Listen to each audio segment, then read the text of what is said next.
મતદાર યાદી સુધારણાના તબક્કા અંતર્ગત ફોર્મ વિતરણ અને કલેક્શનની કામગીરી તેજ ગતિએ તારીખ 15, 16 અને 22, 23 નવેમ્બર બીએલઓ મતદાન મથક ઉપર રહી નાગરિકોને મદદ કરશે.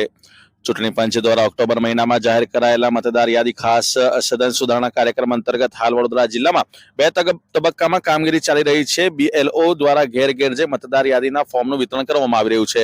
જિલ્લા ચૂંટણી અધિકારી ડોક્ટર અનિલ ધામેલિયાએ જણાવ્યું કે ખાસ કરીને સ્થાનિક સ્થળાંતરિત થયેલા અથવા ગેરહાજર રહેલા મતદારો માટે વિશેષ કેમ્પનું આયોજન પણ હાથ ધરાયું છે. વૃદ્ધાશ્રમો અને વિવિધ સંસ્થાઓમાં પણ આવા કેમ્પ યોજાયા છે અને આગામી તારીખ 15, 16 અને 22, 23 નવેમ્બરે પણ વિશેષ કેમ્પ યોજાશે, જેમાં સવારે 9 વાગ્યાથી બપોરના 1 વાગ્યા સુધી મતદાન મથકો ઉપર હાજર રહેશે. આ કેમ્પોમાં મતદારોને ફોર્મ ડિસ્ટ્રીબ્યુશન, કલેક્શન, માર્ગદર્શન અને મેપિંગ જેવી તમામ સુવિધાઓ આપવામાં આવશે.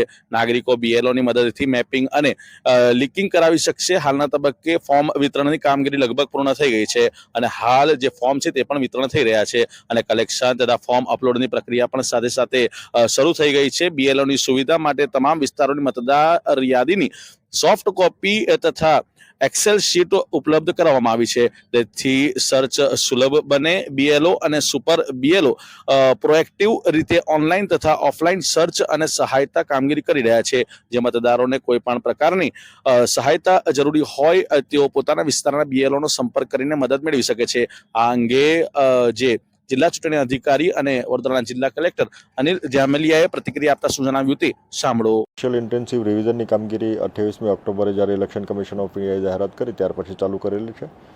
હાલના તબક્કે બે કામગીરીઓ ચાલે છે. એક બીએલઓ મારફતે ફોર્મનું ડિસ્ટ્રીબ્યુશન કરવામાં આવી રહ્યું છે, એન્યુમરેશન ફોર્મનું. એ ડિસ્ટ્રીબ્યુશનની કામગીરી મહદઅંશે પૂર્ણ થઈ છે.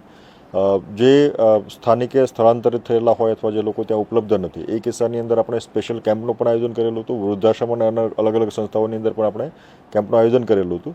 એ કેમ્પ પણ હાલમાં ચાલી રહ્યા છે. આગામી રવિવારે 15, 16 અને 22, 23 આ બંને તારીખે પણ આપણે સ્પેશિયલ કેમ્પ્સ કરવા જઈ રહ્યા છે, જેના અંતર્ગત લોકોને જે ઇલેક્ટર્સ છૂટી ગયા હોય એમને આપણે ડિસ્ટ્રીબ્યુશન, એમનું કલેક્શન, એમનું મેપિંગ, એમને ગાઈડન્સ, એ બધા પ્રકારના કાર્યક્રમો પણ ત્યાં અલગ અલગ જગ્યાએ હાથ ધરવાના છીએ. હાલના તબક્કે ડિસ્ટ્રીબ્યુશનનું કામગીરી મહદઅંશે પૂરી થઈ છે. કલેક્શનની કામગીરી પણ આપણે અત્યારના તબક્કે ચાલુ કરી છે અને કલેક્શનની સાથોસાથ એમને ફોર્મ્સ અપલોડ કરવાના છે. અપલોડની કામગીરી પણ આ તબક્કે આપણે ચાલુ કરેલી છે. જુઓ, જે બીએલઓ ને અત્યારે આપણે ઇન્યુમરેશન ફોર્મ આપ્યા છે 2025ના આપેલા છે. આ સિવાય આમના જે 2002ની મતદાર યાદી છે, સ્થાનિકે જેમનું એક્સ્ટ્રાક્ટ હોય આપેલું હોય છે, પણ ઘણા બધા વિસ્તારો એવા હોય કે જે નવા ભળેલા વિસ્તારો છે અથવા ઘણા બધા સ્થળાંતરિતો પણ છે. તો આ કિસ્સામાં એમની આગળ સોફ્ટ કોપીથી સર્ચની વ્યવસ્થા આપેલી છે, જેથી કરીને સોફ્ટ કોપીથી સર્ચ કરી શકે. સર્ચ ફેસિલિટી આસાન થાય એ માટે આપણે અલગ અલગ એમને એક્સેલ શીટમાં પણ આ વ્યવસ્થા પૂરી પાડી છે, જેથી કરીને સર્ચ પ્રક્રિયા આસાન થાય.